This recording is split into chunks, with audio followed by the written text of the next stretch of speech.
Thrissur MG റോഡിൽ അപകടത്തിൽ യുവാവ് മരിക്കാനിടയായ സംഭവത്തിൽ പ്രതിഷേധം ശക്തമാക്കി കോൺഗ്രസ്. മേയറുടെയും സെക്രട്ടറിയുടെയും പേരിൽ കൊലക്കുറ്റത്തിന് കേസെടുക്കണമെന്നാവശ്യപ്പെട്ട് കോൺഗ്രസ് കൌൺസിലർമാർ ദുഃഖസൂചകമായി കരിദിനം ആചരിച്ചു. കരിദിനാചരണത്തിന്റെ ഭാഗമായി ശവപ്പെട്ടിയുമായി കോർപ്പറേഷൻ ഓഫീസിന് മുന്നിൽ കുത്തിയിരിപ്പ് സമരം നടത്തി. കറുത്ത വസ്ത്രമണിഞ്ഞായിരുന്നു കൌൺസിലർമാർ പ്രതിഷേധ സമരത്തിൽ പങ്കെടുത്തത്. കോർപ്പറേഷൻ പ്രതിപക്ഷ നേതാവ് രാജൻ ജയപല്ലൻ, പ്രതിപക്ഷ ഉപനേതാവ് EV സുനിൽ രാജ് എന്നിവർ നേതൃത്വം നൽകി. ഹൈക്കോടതി പോലും കരിദിനമായി ആചരിക്കുകയാണ്. ഇതാദ്യമായിട്ടല്ല, മറിച്ച് കേസെടുക്കുക.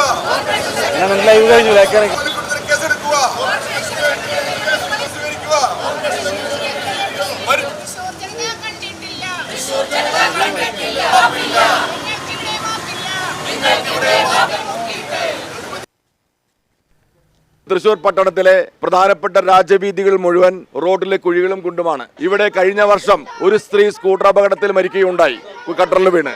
ഈ വർഷം വീണ്ടും ഒരു ചെറുപ്പക്കാരൻ, 32 വയസ്സുള്ള ചെറുപ്പക്കാരാണ് മരിച്ചത്. മേയർ പറയുന്നു അത് കുഴിയിൽ വീണിട്ടല്ല, ബസ് കയറി മരിച്ചാണെന്നാണ് മേയറുടെ വ്യാഖ്യാനം. ഇത്തരത്തിലുള്ള ഒരു മേയറാണ് തൃശൂർ കോർപ്പറേഷനുള്ളത്. ഇവിടെ കെടുകാര്യസ്ഥതയുടെ പര്യായം എന്ന് പറയാൻ ഒടുവിലത്തെ ഉദാഹരണമാണിത്. മേയറുടെ പേര് കൊലക്കുറ്റത്തിന് കേസെടുക്കണം, സെക്രട്ടറി പേര് കൊലക്കുറ്റത്തിന് കേസെടുക്കണം, കോർപ്പറേഷൻ എഞ്ചിനീയറുടെ പേരിൽ കൊലക്കുറ്റത്തിന് കേസെടുക്കണമെന്നാണ് ഇന്ത്യൻ നാഷണൽ കോൺഗ്രസിന്റെ ആവശ്യം. മാത്രമല്ല, ഈ ചെറുപ്പക്കാരന്റെ വീടിന് 1 കോടി രൂപ സാമ്പത്തിക നഷ്ടം കൊടുക്കണം തൃശൂർ കോർപ്പറേഷൻ. അമ്മയുടെ ചികിത്സ കോർപ്പറേഷൻ നടത്തണം.